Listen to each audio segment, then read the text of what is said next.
we got Nepal geography now. Don't know much about Nepal. A lot of people was commenting saying I had to check this out from my India geography now video. Guessing that the two are very close. Yeah, let's check this out. See what we got with Nepal. You know, after I made the India video, I got a lot of Nepalese people saying... You made a mistake. Buddha was not born in India. He was born in Lumbini, which is in Nepal. To which many of the Indian subscribers were like... Yeah, but Buddhist texts say he grew up in Kapilavatthu for the first 29 years of his life, which is probably in Piprahawa, which is like a half a mile away from the Nepali. Oh, is this like a massive Lies. debate? Kapilavatthu is most likely in modern-day Tellurica. Okay, well, even if that was true, it was during the Mahajanapada era. Modern-day Nepal wasn't even established. So does it really count for Nepal? Yes, it does. Yeah, this is kind of a big deal for them. Yeah.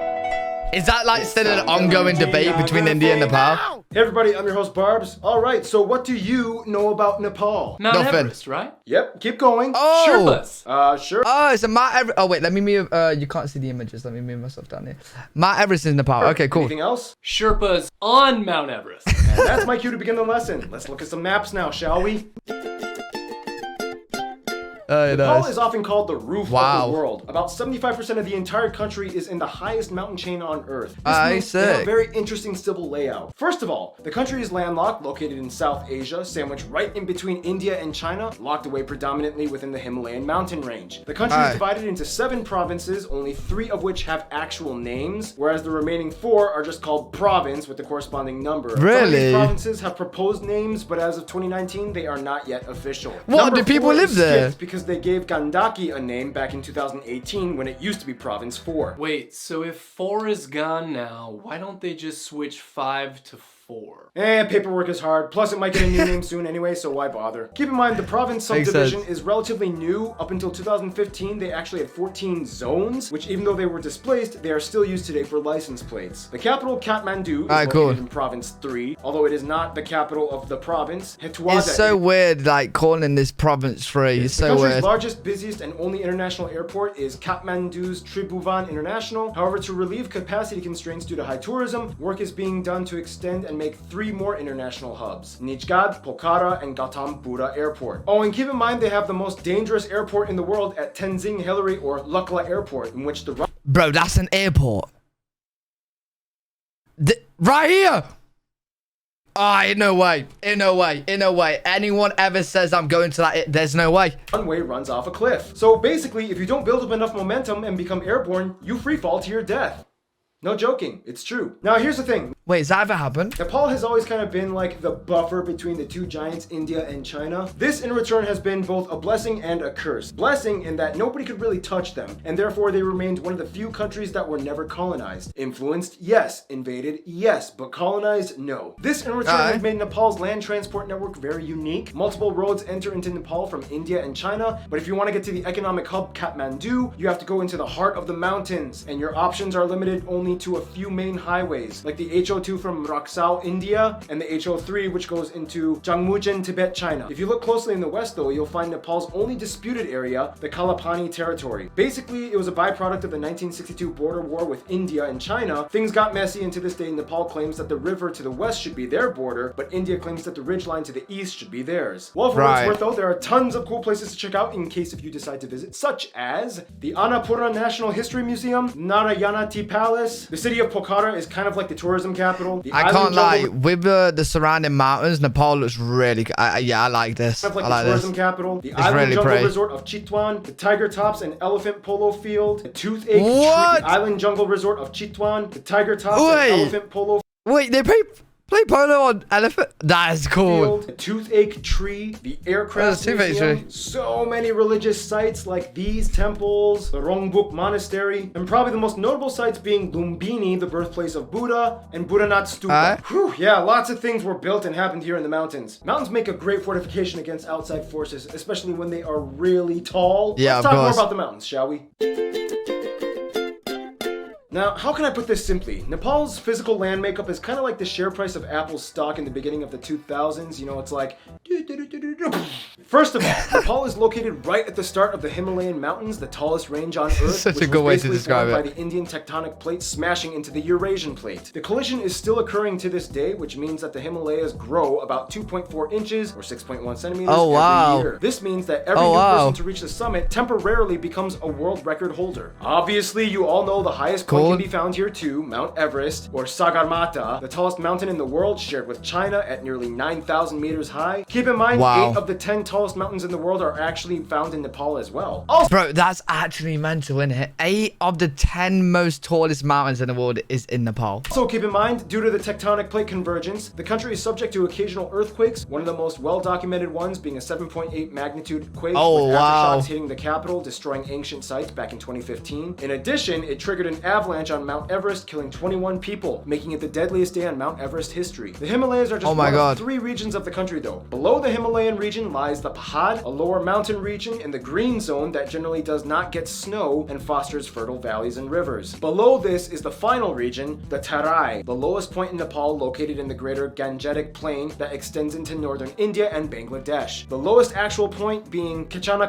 of the Japa district. After China, this makes Nepal one of the countries... It's so weird, like when I'm looking at Nepal, I'm just imagining it like you go slightly up and then boom into the mountains. It's so weird how like just like countries is like that, isn't it? We're just on like the Earth's land where like, you know, they're pushing each other. Oh, it's so weird about when you think about it. Elevations on Earth. This is also where most of the agriculture and produce are grown, as it is the most fertile region, fed by countless rivers and their tributaries that are sourced by the snowmelt from the Himalayas. The longest of these rivers, the Gagara, can be found in the west, as well as the largest lake, Rara. Nonetheless, the Bagmati River is very important as it passes through Kathmandu, and the Gandak River contains the largest hydroelectric dam, and the Koshi River provides irrigation to much of the valleys in the east. Phew! Mountains, rivers, lakes, valleys, earthquakes, agriculture. It seems like nature has been playing around with Nepal since day one. Nepal is the definition of geography. It's time for my triple shot of espresso break. It's time for me to stop talking, but you know who knows a few things?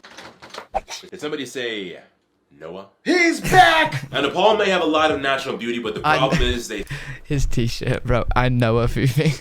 still have quite a way to go in terms of stabilizing their living index. Today they are still a heavily agrarian society with about 65% of the workforce employed in agriculture, and only about 20% of the land has been cultivated. About 30% of the GDP is dependent on remittances sent from abroad. More than half of the development budget comes from foreign aid. Their largest exports are actually textiles, carpets, and clothing. Nonetheless, since the 90s, they've been really trying hard to exploit the tourism sector, mostly through guided excursions up the many mountains, with Everest being the most expensive one. It's like this. All right, Ken, you get to go up Everest, but which agency will you choose? Hi, I'm the Western agency that speaks your language and caters to all your Western needs. You'll even wake up to eggs and toast with coffee in the morning. My minimum rate goes around $45,000 and up. Hi, I'm the local Nepali agent. Wait, there's no way it costs that much to guide them up the mountain? See, I have a slight accent when I talk, and the experience might be a little rough around the edges, but you'll still get to the peak of Everest. I charge only $25,000. I want to go with that one. Choose, Ken.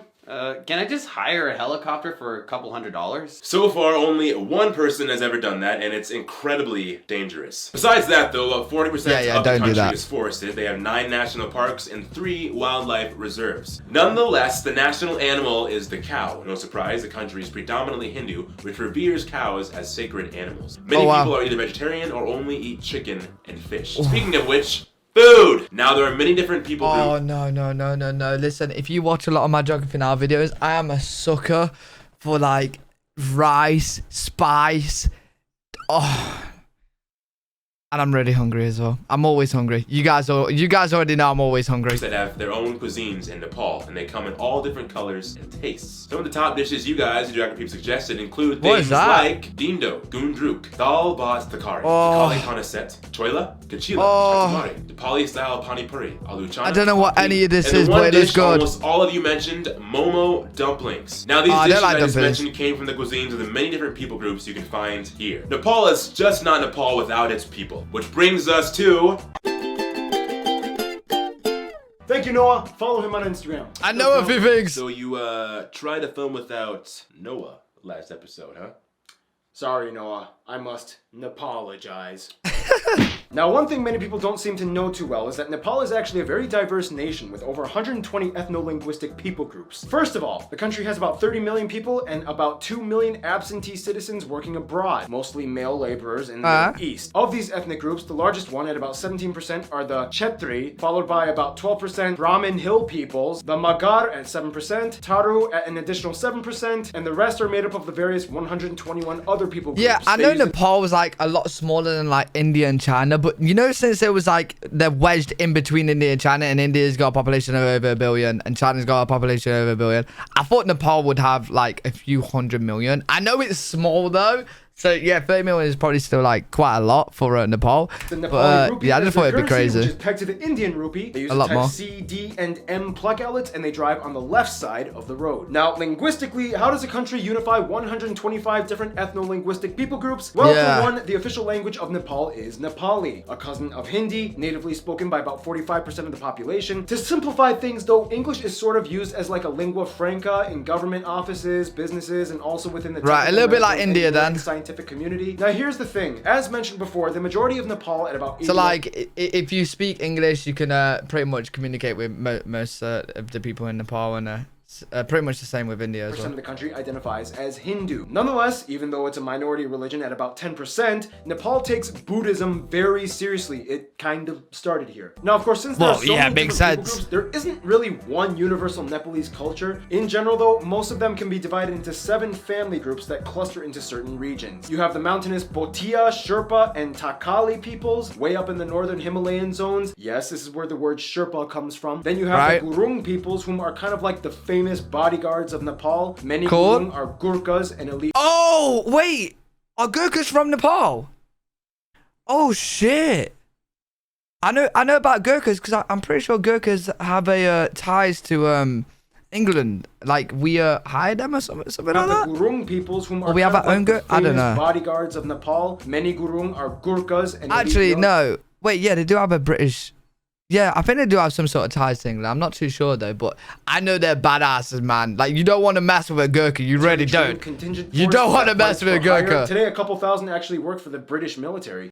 There we go. He answered it for me. Yeah. So yeah, we have a few Gurkhas for us, and you don't want to mess with the Gurkhas. I'm telling you right now. Then there's the Kiranti, Rai, and Limbu peoples of the east. These people are actually culturally close to Sikkim and the Bhutanese people. They speak a similar Tibeto-Burman language. At about 3/5 of the population, the Pahari peoples are actually the largest and most widespread people group inhabiting many of the lowlands. They are known for being heavily agrarian and having wonderfully colorful wool and woven fabrics. The Tamang are made up of about 40 clans scattered in the center and east highlands. They are also Tibeto-Burman and way more Buddhist in culture. They have beautiful gompas or monasteries in every main village. Then there's other people groups like the Taru people in the south, known for having one of the most famous cuisines in all of Nepal. They're known for generally being immune to malaria due to the genetic structure of most Taru people having thalassemic blood. Wait, oh wow. What? Thalassemic. It's like a condition that can be inherited and helps prevent against certain diseases like malaria.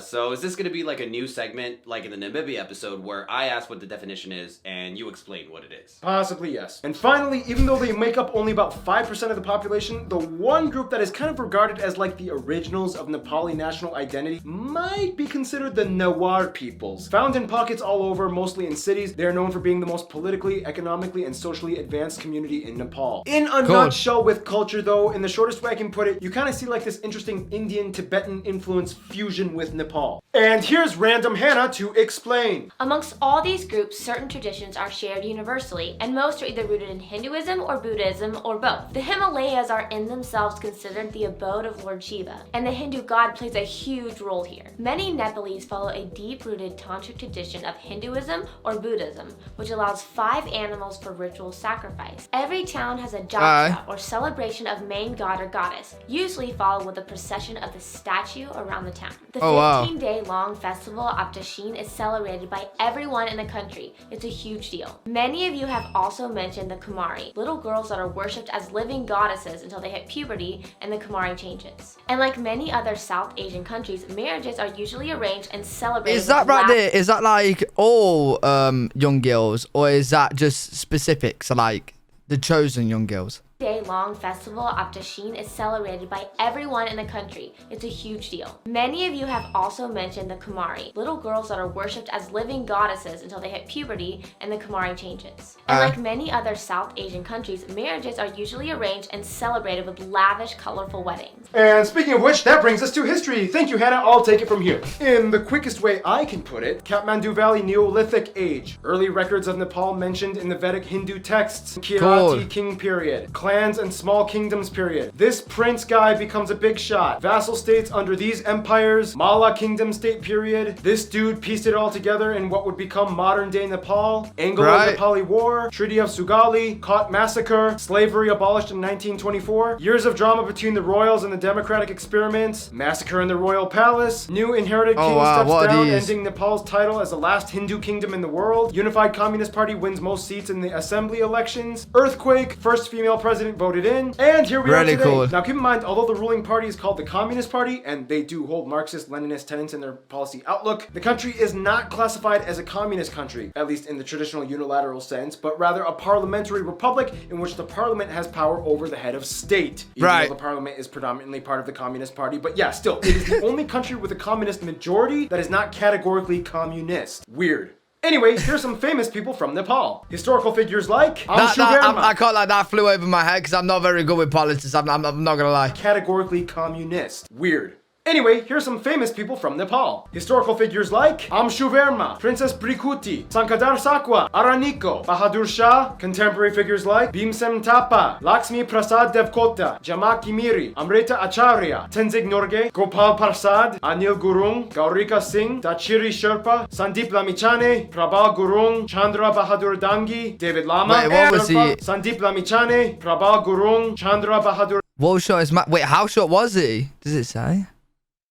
Dangi, David Lama, and of course, Siddhartha Gautama, otherwise known as the Buddha. Right. Alright, well that just about does it for the people. Now let's see what other people like to hang out with Nepal, or at least climb up the mountains. Shall we? Surely best friends India and China, right? Surely. Now, Nepal has always kind of had like this very unique position in diplomatic policy. I mean, they're locked away in a very remote and rugged area on the planet, yet hold the key to so many international links. For one, even though about 10% of their country is Buddhist, other Buddhist countries like Thailand, Myanmar, and Cambodia love Nepal. Often people from these countries will take pilgrimage trips to see holy sites, especially in Lumbini. Bhutan is kind of like the only Buddhist country that they kind of have a little beef with. There was controversy over the expulsion of Nepali Lhotshampa residents back in the 90s as a means to preserve their Bhutanese culture, but today things are somewhat cooled off a bit, but there's a little bit of eye rolling. Now for best friends, yeah, most Nepalese people will probably say India or China, but it's weird because they can never have the same two best friends in the same room. China is really— Wait, what is going on here? Is this just like full of citizen buildings and this isn't? Huh? Interesting. Very interesting. Trying hard to win over Nepal, and things only got better after the recent— You know what? I don't think I've actually seen the Chinese. Have I seen the Chinese episode?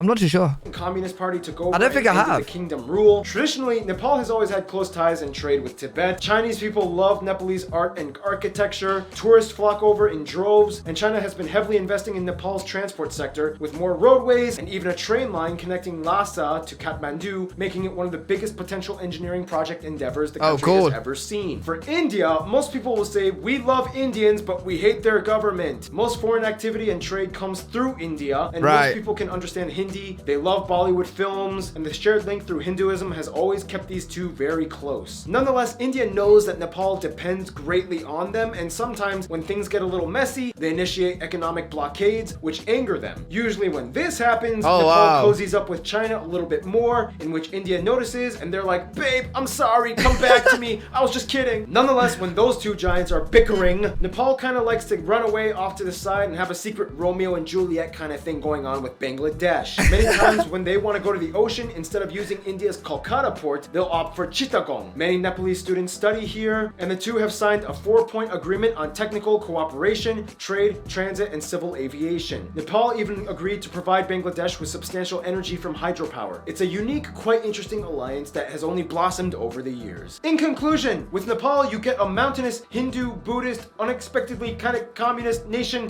with the highest point on earth, but they sure know how to be down to earth. And And speaking of down to earth, as in low elevation, stay tuned. The Netherlands is coming up. Really cool. Actually, really good video. I'm glad you guys told me that I needed to watch this because I actually did. But really good video. Enjoyed that. Hope you guys enjoyed it as well. If you did, make sure you leave a thumbs and subscribe. If you guys got any other videos you want me to react to, let me know in the comment section below, and I'll see you all in the next video.